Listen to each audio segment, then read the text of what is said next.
Buen día. Vamos a hablar hoy sobre los antialérgicos, ¿sí? Vamos a ver los fármacos estabilizadores de la membrana y los antihistamínicos. Nosotros sabemos que estos fármacos antihistamínicos tienen una amplia utilidad para el tratamiento sintomático de algunas reacciones de hipersensibilidad que ocurren de forma inmediata. Tienen otras propiedades fundamentales también, como utilizar para manejar los casos de cinetosis o para sedación del paciente. Y los fármacos estabilizadores de membrana son bastante utilizados en las patologías de etiologías alérgicas que cursan con una clínica bastante exagerada, una respuesta inflamatoria bastante exagerada, y se utiliza generalmente como coadyuvante en el tratamiento del paciente. Cuando hablamos de antialérgico, es importante recordar que estamos hablando de varios tipos de fármacos, no solo de antihistamínicos, ¿sí? Nosotros debemos de recordar que la alergia es una respuesta de forma exagerada de nuestro organismo a un estímulo, ya sea un producto alimenticio, una comida, el polen, polvo, ¿sí? Algún objeto, indistintamente del tipo de antígeno. Ese antígeno tiene que ser capaz de inducir a que nuestro organismo libere toda esta cantidad de mastocitos de histamina y producir una reacción alérgica de forma exagerada. ¿Cuáles son los intervinientes que tienen un papel principal en una alergia? Los basófilos, ¿verdad? Hablando específicamente de los mastocitos, que son los que se van a encargar, de liberar histamina, ¿sí? También son encargados de actuar sobre la fosfolipasa, dando lugar a los mediadores inflamatorios, especialmente el leucotrieno, que es el encargado de hacer esa broncoconstricción abrupta en las anafilacsis sistémicas, en los cuadros de asma bronquial, ¿verdad? Que son atópicos. Las prostaglandinas, quinidinas, serotoninas y otros factores importantes también. Sumamente importante detenernos en estos 4 componentes que son los que tienen el papel principal en un cuadro de alergia. Tengo que tener la presencia de mi alergeno, ¿verdad? Tengo que tener la presencia de mi inmunoglobulina IgE, que es el encargado de activar esta cascada exagerada de respuesta, ¿verdad? Tengo que tener la presencia de mi mastocito, que es el que va a expresar estos anticuerpos IgE. Y tengo que tener la desgranulación de mi mastocito con la liberación de la histamina, ¿sí? Estos 4 son los puntos centrales de mi respuesta alérgica. ¿Cuáles son los cuadros de alergias más frecuentes? Cuando se produjeron los antihistamínicos, ¿verdad? Que fue en 1930, la primera vez que se probó para utilizar y controlar estos síntomas en personas, en humanos. Estos fármacos se producieron para avisar 3 tipos de cuadros alérgicos, ¿sí? Para la rinitis, para las conjuntivitis y para las urticarias, ¿sí? Para eso se formuló estos medicamentos, solo que gracias a sus propiedades farmacológicas se utilizan también para manejar otros cuadros como la cinetosis y sedarle al paciente. Aparte, nosotros podemos utilizar también en las reacciones tipo asma. No es el medicamento central del tratamiento farmacológico del asma, pero sí es un aliado, ¿ok? Estas reacciones alérgicas pueden ser ya sea por medicamentos, ya sea inducido por ciertos alimentos, ya sea por picadura o contacto con ciertos animales, insectos, perfumes, ropas, sustancias químicas, indistintamente del causal de la alergia, ¿sí? La expresión más grave y más importante de nuestra alergia es la anafilaxia sistémica. Y en la anafilaxia sistémica son importantes también la histamina, pero lo esencial son otros fármacos. El producto básico para la terapia de nuestra anafilaxis sistémica es la epinefrina, ¿ok? La adrenalina.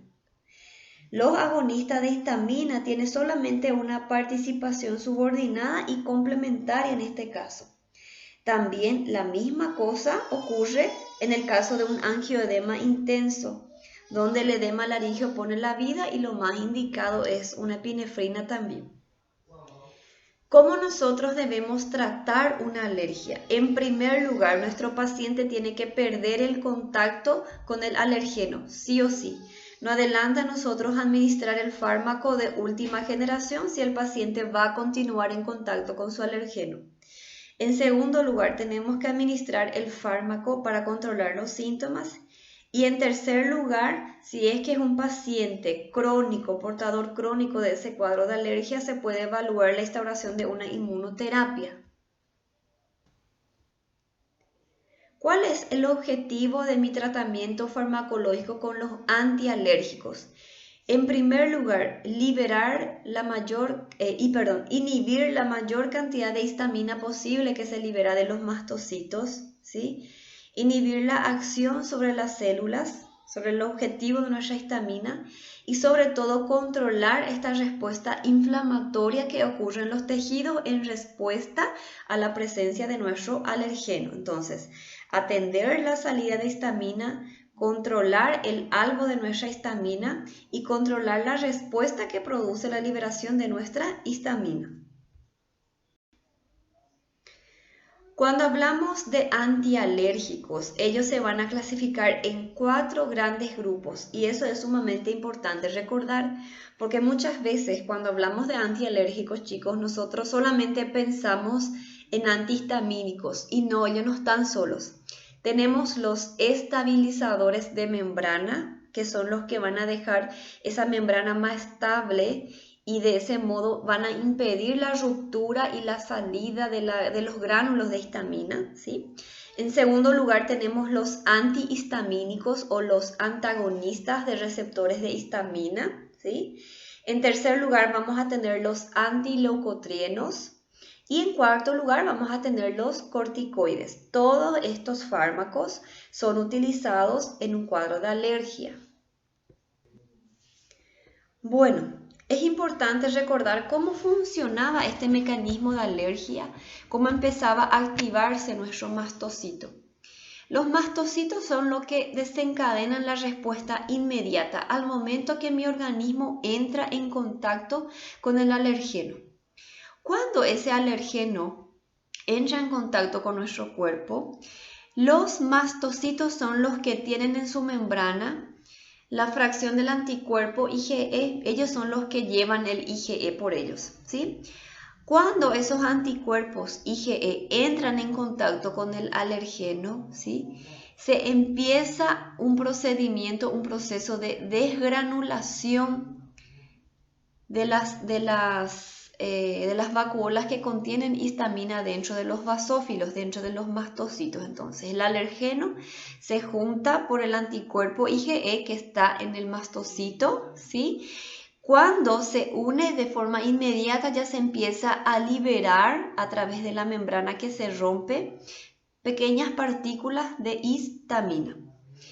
Esta histamina es la que va a actuar sobre la fosfolipasa.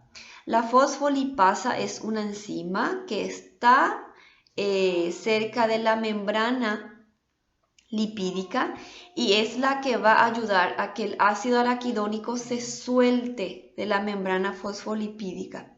Recordar que ese ácido araquidónico es el que va a utilizar la vía de la ciclooxigenasa para liberar leucotrieno, prostaglandinas, tromboxanos y los demás mediadores inflamatorios, ¿verdad? Entonces, por eso yo tengo presencia de leucotrienos, por eso yo tengo presencia de prostaglandinas y tengo toda esa cascada de reacción alérgica. Entonces, alergeno se une al IgE que está en la membrana de los basófilos de los mastocitos. Cuando ocurre ese contacto, ese acoplamiento del alergeno con el anticuerpo, de forma inmediata se rompe la membrana de mi mastocito y se empieza a liberar histamina. La histamina va a trabajar sobre la fosfolipasa va a liberar ácido araquidónico y el ácido araquidónico se va por la vía de la ciclooxigenasa. Bueno, ahí pueden ver una imagen donde consiguen visualizar la presencia de los anticuerpos en la membrana, en la superficie de nuestros basófilos, ¿verdad? Consiguen ver también las vacuolas, los gránulos de histamina que están dentro de estos mastocitos, ¿sí? Y ellos se unen a la membrana y se liberan afuera. Pueden ver esas moléculas color violeta, ¿verdad? Esos son los gránulos ya desgranulados de histamina en el exterior de nuestros mastocitos.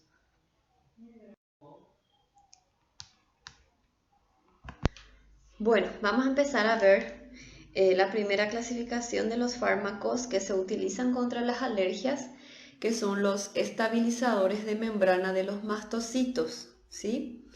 ¿Cuáles son los fármacos principales de este grupo? La lodoxamida, ¿sí? No se olviden.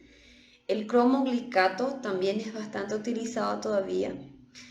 El nedocromilo, ¿sí? Escriban varias veces los nombres para que tengan intimidad con estos fármacos. El ácido espaglúmico nosotros no utilizamos tanto, ¿sí? El que más se utiliza entre todos ellos es el nedocromilo y el cromoglicato sódico. Todos estos fármacos hacen lo que su nombre ya dice, estabilizan la membrana, deja una membrana celular más rígida, de ese modo para impedir la desgranulación de los mastocitos. Hablando así en forma sencilla, es para impedir que esos gránulos de histamina salgan al exterior y vayan y trabajen sobre la fosfolipasa e induzca a que se libere el ácido araquidónico. Para prevenir eso es. ¿Está bien? Estos agentes estabilizadores de la membrana de los mastocitos se utilizan mucho en los pacientes para prevenir la broncoconstricción, ¿sí? Hablando de pacientes asmáticos. Estos fármacos se utilizan para mejorar el rendimiento de estos pacientes y se suelen hacer de forma coadyuvante junta con los beta agonistas de acción corta, ¿sí? Para reducir la gravedad de la crisis en pacientes adultos y en niños. Con eso se logra tener una mejor respuesta si se compara al utilizar solamente los beta agonistas de acción corta. Bueno, son fármacos que tienen una vida media corta y se administra 3 veces al día o 4 veces. ¿Cuándo entonces yo voy a utilizar? Generalmente se utiliza en pacientes asmáticos, ¿sí? Ellos vienen en polvo, solución, aerosol, spray para inhalar. En algunos casos se utiliza también en conjuntivitis, ¿sí? Viene en colirio también, ¿sí? Se utiliza mucho en la broncoconstricción inducida por el ejercicio o también comúnmente llamada asma inducida por ejercicio, que es un cuadro de tos, sibilancia, disnea y opresión torácica posterior al ejercicio, ¿sí? Se suele utilizar también. Se puede utilizar en el tratamiento de la rinitis, conjuntivitis, ya dijimos. Para los cuadros de mastocitosis sistémica, una liberación bastante importante de cantidad de histamina que produce una reacción alérgica hiper exagerada, ¿sí? Se utiliza también en las enfermedades inflamatorias intestinales crónicas de larga data para reducir la liberación de mediadores inflamatorios y disminuir el proceso inflamatorio en sí, y también en los pacientes que tengan algún tipo de intolerancia o alergia alimentaria, ¿sí? Si vamos a elegir entre todos estos, para lo que más se suele administrar son para los cuadros de asma. No es un fármaco broncodilatador, por lo cual se tiene que siempre estar asociando a un broncodilatador de acción corta, ¿sí? Está contraindicado en el tratamiento del broncoespasmo agudo. El fármaco solo, el estabilizador de membrana solo, no va a ser lo suficientemente capaz de regredir y de mejorar esa broncoconstricción. Yo sí o sí necesito administrar conjuntamente con un corticoide o con un broncodilatador, ¿sí? Es un fármaco que se excreta a través de las heces, ¿sí? Se excreta también 50% las heces, 45% a través de la orina y un 5% permanece biodisponible. Entonces, Hay que atender en los pacientes que tengan algún tipo de patología renal descompensada, ¿sí? Una insuficiencia hepática también severa, ¿está bien? Para administrar. No se informaron efectos adversos importantes o significativos con el uso de estos fármacos, ¿sí?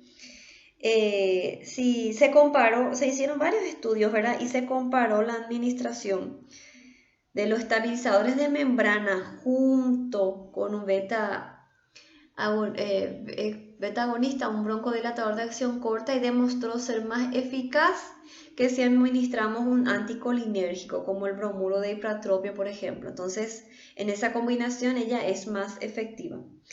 Es un fármaco que no se sabe si se distribuye a la leche, entonces se trata de evitar su uso o si se usa, de usar con precaución, ¿verdad? Después tenemos los fármacos que son antagonistas de los receptores de histamina. Nosotros tenemos 4 tipos de receptores para esta histamina en nuestro organismo, ¿sí? 4 tipos, 4 subtipos. Tenemos el H1, estos receptores están en el músculo liso del endotelio y están en el cerebro. Tenemos el H2, que se encuentra en la mucosa gástrica, en el músculo cardíaco, en el cerebro. Y tenemos el H3 y el H4 que están en el cerebro, en el plexo mientérico. Entonces, 4 tipos de receptores de histamina. Y de acuerdo al subtipo de receptor que se une con la histamina, va a tener sus efectos fisiológicos. Cuando hablamos de antihistamínicos, nosotros vamos a hablar de fármacos que van a actuar solamente sobre el receptor tipo 1. Por eso tiene su nombre antihistamínico H1. Solamente sobre el receptor H1. Por lo tanto, son fármacos que van a actuar sobre el músculo liso, endotelio y sobre el cerebro, ¿sí? Bueno. Cuando hablamos de antihistamínicos, estamos hablando de fármacos antagonistas, de fármacos que van a bloquear, o fármacos agonistas inversos también le llama nuestro libro. Estos fármacos se unen con el receptor 1 para la histamina e impiden que la histamina se una con su receptor y desencadene todo su efecto fisiológico de constricción de músculo liso bronquial, intestinal, prurito nasal, secreción, relajación de vasos, de músculo liso de vasos sanguíneos, secreción de ácido gástrico, de aumento de permeabilidad, de disminución de la presión arterial. Todos estos efectos no va a poder ocurrir, ¿ok?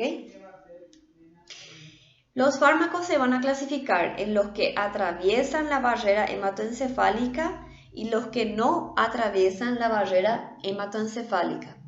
¿Por qué es importante recordar esta diferencia? Porque los antihistamínicos tienen un efecto adverso bastante frecuente, que es la sedación. Y esta sedación, por lo tanto, se va a ver solamente en los fármacos de primera generación, ¿sí? Porque son los fármacos que van a atravesar la barrera hematoencefálica y van a disminuir la actividad de nuestro sistema nervioso central. ¿Cuáles son los antihistamínicos que tenemos disponibles entonces para bloquear la actividad del receptor 1? De primera generación, la clorferinamina, difenidramina, hidroxicicina y ketotifeno, ¿sí? Esos son de primera generación. Después tenemos otros fármacos que son menos utilizados y que describe nuestro Goodman, como la doxepina, ¿sí? La clemastina, la carbinoxamina, la tripelenamina, ¿ok? Todos son de primera generación. Después tenemos los fármacos de segunda generación, la bilastina, cetiricina, desloratadina. Su subproducto es la loratadina, que ustedes conocen, epinastina, fexofenadina, levocetiricina, loratadina, sí, que es un producto de la desloratadina. Todos son de segunda generación y por lo tanto no producen sedación en el paciente. Y vamos a tener asociaciones de estos antihistamínicos con descongestivos que son para los cuadros gripales, ¿verdad? Y con corticoides que son para los cuadros de alergias sistémicas o urticarias, ¿ok? Muy bien. Estos fármacos entonces van a inhibir los receptores colinérgicos y serotoninérgicos, ¿sí? Vamos a conseguir mejorar toda la respuesta alérgica inflamatoria, disminuir con eso la secreción mucosa, vamos a disminuir todo el proceso de liberación de mediadores inflamatorios y vamos a utilizar bastante para las urticarias, para las anafilacsis, por más que no sean efectivas, se utiliza, ¿verdad? Bueno, todos estos efectos que ustedes ven abajo, edema, contracción de músculo liso, aumento de secreción, vasodilatación, nosotros vamos a tener inhibidas o impedidas por nuestros fármacos antihistamínicos. ¿Cuándo entonces yo puedo utilizar un antihistamínico? Yo puedo utilizar para tratar los síntomas una vez que ya están instaurados, ¿verdad? Y puedo utilizar para prevenir la liberación de histamina, indistintamente del tipo de alergia, por rinitis, ¿verdad?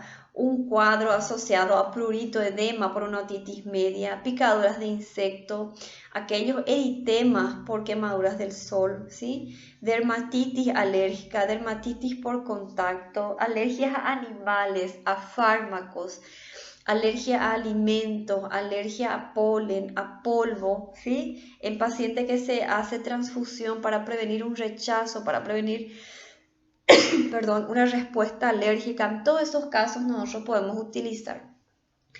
Los antialérgicos no son muy efectivos en un resfriado común, ¿sí? Sí van a ser efectivos si utilizamos asociado a un descongestivo, ¿ok? En ese caso sí, pero solamente no logramos descongestionar todas las vías aéreas del paciente y no nos funciona tanto, ¿sí? Sí que nos va a mejorar todo el proceso de prurito nasal y compañía, pero esa congestión ella no va a lograr ella sola. Bueno, ¿cuándo voy a utilizar entonces? En todo tipo de alergia instaurada o para prevenir, como ahí yo les puse el ejemplo, pacientes trasplantados, pacientes que van a utilizar medios de contraste para prevenir una probable reacción alérgica, yo ya voy a utilizar en sus asociaciones con AINES, con vitamina C, con descongestivos para los pacientes con síndromes gripales, ¿verdad? En preanestesia se puede utilizar gracias a su efecto de sedación. Lógicamente en ese caso se va a utilizar los de primera generación que atraviesan la barrera hematoencefálica utilizando su efecto depresor del sistema nervioso central. Y es un fármaco que se utiliza mucho para el manejo del vértigo y la cinetosis, entonces puede utilizar para náuseas, vómitos y vértigos. Puede utilizar también para los pacientes que sufren de esa cascada exagerada de liberación de mastocitos, en la mastocitosis sistémicas, en los pacientes con enfermedades inflamatorias intestinales también para disminuir el proceso exagerado de alergia, en los cuadros de policitemias, gastroenteritis y eosinofílicas son usos especiales que se pueden utilizar también.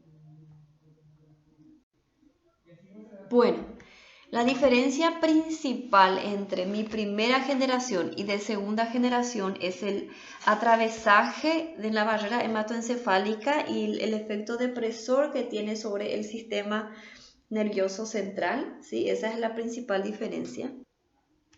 En quien yo tengo que administrar con cuidado mis antihistamínicos. En pacientes con asma, ¿sí? Porque el fármaco solo, el antihistamínico solo, no va a ser suficiente para mejorar la broncoconstricción, ¿sí? En pacientes con glaucoma sin tratamiento, porque ellos tienden a aumentar la presión intraocular, ¿sí? Recordar que nuestro fármaco histamínico tiene un efecto de producir relajación de músculo liso de los vasos sanguíneos y nosotros damos un fármaco que evita eso, entonces vamos a tener una constricción de los vasos sanguíneos. Todo eso va a empeorar el aumento de la presión intraocular, ¿verdad? Hipertrofia prostática en el paciente, obstrucción del píloro, ¿sí? Yo voy a estar aumentando la presión de ese píloro, hepatopatía, sobre todo la fexofenadina, que es un fármaco de segunda generación porque es el único que se excreta de forma 100% vía heces, ¿sí? Tenemos que ajustar los demás en pacientes enfermos renales crónicos. Recordar que todos se van a excretar por heces, por orina, ¿verdad? Vuelvo a repetir, menos la fexofenadina, que es exclusivamente heces, pero los demás siempre tengo que ajustar la dosis en los pacientes enfermos renales crónicos. Y si vamos a administrar un antialérgico, un antihistamínico de primera generación, evitar en los pacientes que conducen, ¿sí? Ya sean vehículos o máquinas peligrosas por su efecto sedativo. Bueno, todos estos fármacos se pueden utilizar con precaución en las pacientes gestantes, ¿sí? Tenemos dos fármacos que son las más indicadas, que es la cetiricina y la loratadina, ¿sí? Son los dos fármacos más inocuos para las pacientes embarazadas, para las pacientes que están dando de mamar, porque son los que menos producen depresión respiratoria en el feto y en el bebé que está mamando, ¿ok? Les vuelvo a repetir, cetiricina y loratadina. ¿Cuál es el que debemos de evitar totalmente? La difenhidramida, porque tiene efecto teratogénico, efecto de malformación, ¿ok? Bueno, ¿cuáles son las reacciones adversas que podemos tener con los antihistamínicos? Y yo les menciono los de primera generación. ¿Por qué? Porque son los que acarrean más efectos adversos por tener un efecto depresor del sistema nervioso central. Sueño, sedación, somnolencia, languidez muscular, incoordinación para hablar, para moverse, ¿sí? La sequedad de la boca es bastante frecuente, sobre todo en los pacientes que toman de forma crónica, como los que sufren de mastocitosis sistémica, enfermedades inflamatorias intestinales, son los que sufren más de esta sequedad de la boca, ¿verdad? Visión borrosa, dificultad para la micción. Son fármacos que describen pocas reacciones a nivel gastrointestinal. En líneas generales, ellos tienen buena absorción vía oral. Son fármacos que ya tienen su pico máximo de acción a las 2-3 horas, por lo tanto, a los 100 minutos nosotros ya vamos a empezar a tener estas reacciones adversas, sobre todo la somnolencia en los de primera generación. Y tienen una semivida de 4 a 8 horas. Entonces tiene un tiempo de vida media corto, ¿sí? Si nosotros mezclamos estos antihistamínicos junto con otros depresores del sistema nervioso central, como fármacos psicotrópicos, alcoholes, nos vamos a estar potenciando el efecto depresor, ¿sí? Bueno, ¿cuáles son las presentaciones farmacológicas que tenemos de estos antialérgicos? Vamos a estar mencionando lo que se utilizan de forma más común en la práctica diaria. Vamos a empezar por la clorferinamina, bastante utilizada, es un antihistamínico de primera generación. Tenemos en jarabe, tenemos en comprimidos, tenemos en ampollas para hacer endovenoso o intramuscular. Tenemos en varias asociaciones. La clorferinamina tenemos asociados con corticoides, tenemos asociados con antitusivos, tenemos asociados con codeína, que son para aquellas tos irritativas, ¿sí? Ella viene de 4 miligramos, comprimidos de 4 miligramos. Se puede administrar cada 4 o cada 6 horas. Generalmente se empieza cada 6 horas, ¿sí? Un comprimido cada 6 horas. Los que son asociados a codeína tenemos disponible de 2 miligramos y de 4, ¿sí? Porque viene con un opioide que potencializa su acción. En este caso se utiliza para la tos irritativa, ¿sí? Los que vienen en ampollas, ¿sí? Yo tengo en mayor miligramo, es de 10 miligramos. Generalmente es dosis única, ¿verdad? Los que son en frasco jarabe para niños, para pacientes pediátricos, me viene de 2 miligramos y medio. Para paciente adulto, entonces 4 miligramos comprimido y la ampolla 10 miligramos. La difenidramida, ¿sí? Se utiliza ya bastante poco, está saliendo de circulación, ¿sí? Y viene comprimidos de 50 miligramos. También se hace cada 6 horas. La hidroxicicina se está usando todavía bastante, también se administra cada 6 horas y vienen en comprimidos de 25 miligramos. Todos ellos vienen en comprimidos y en jarabe. Nosotros vamos a darle importancia a los comprimidos que son para uso adulto, ¿verdad? El ketotifeno también se utiliza bastante. El ketotifeno es un fármaco que tiene un tiempo de vida media mayor, entonces se administra solamente 2 veces al día y son comprimidos de 1 miligramo. Después tenemos los fármacos de segunda generación, que son fármacos de tiempo de duración prolongado, ¿sí? Generalmente se administran una sola vez al día y son fármacos que no causan sedación. Entonces es lo ideal para aquel paciente que está sufriendo una reacción alérgica y que tiene que seguir estudiando, que tiene que seguir trabajando, ¿sí? No va a sufrir el efecto depresor que le va a dar una clorferinamida.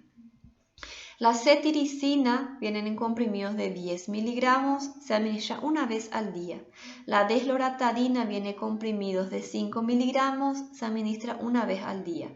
Epinastina, fexofenadina, que es el famoso Allegra, ¿sí? Viene de 120 miligramos, viene de 180 también, se administra una sola vez al día.